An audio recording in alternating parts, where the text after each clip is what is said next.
జిల్లాలో లింగ నిర్ధారణ చట్టాన్ని ఉల్లంఘిస్తే కఠిన చర్యలు తప్పవని తిరుపతి జిల్లా కలెక్టర్ డాక్టర్ ఎస్ వెంకటేశ్వర్ హెచ్చరించారు.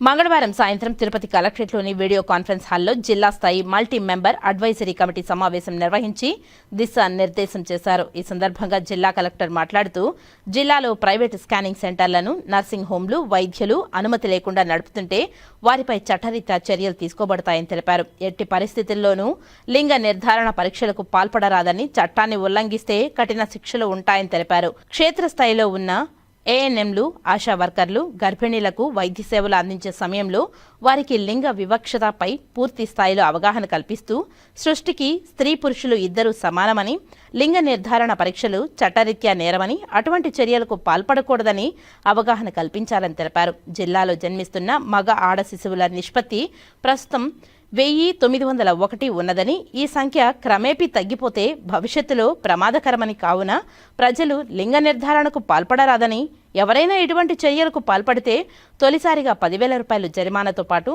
3 సంవత్సరాల కారాగార శిక్ష ఉంటుందని, అలాగే ఈ చర్యలకు మళ్లీ పాల్పడితే శిక్షలు తీవ్రస్థాయిలో ఉంటాయని హెచ్చరించారు. శ్రీకాళహస్తిలో ప్రమాదకరంగా 1000 మందికి మగ శిశువులకు 629 ఆడ శిశువులు మాత్రమే జన్మిస్తున్నారని, శ్రీకాళహస్తి అన్ని ప్రభుత్వ, ప్రైవేటు ఆసుపత్రులందు విచారణ కమిటీ వేసి కారణాలు విశ్లేషించి పూర్తి నివేదికను 4 రోజుల్లోపు సమర్పించాలని జిల్లా వైద్య ఆరోగ్య శాఖ అధికారిని ఆదేశిస్తూ, అలాగే జిల్లాలో ప్రైవేట్ స్కానింగ్ సెంటర్లపైన నిఘా పెంచి ఎక్కడైనా లోపాలు ఉంటే వారిపై కఠిన చర్యలు తీసుకోవాలని ఆదేశించారు. జిల్లాలోని ప్రైవేట్ స్కానింగ్ సెంటర్లు, నర్సింగ్ హోంలు, వైద్యులు ఈ చట్టాన్ని ఖచ్చితంగా పాటించాలని, రిజిస్ట్రేషన్లు, రికార్డులు పకడ్బందీగా నిర్వహించకపోతే లైసెన్సులు రద్దు చేసి నేర కేసులు నమోదు చేస్తామని తెలిపారు.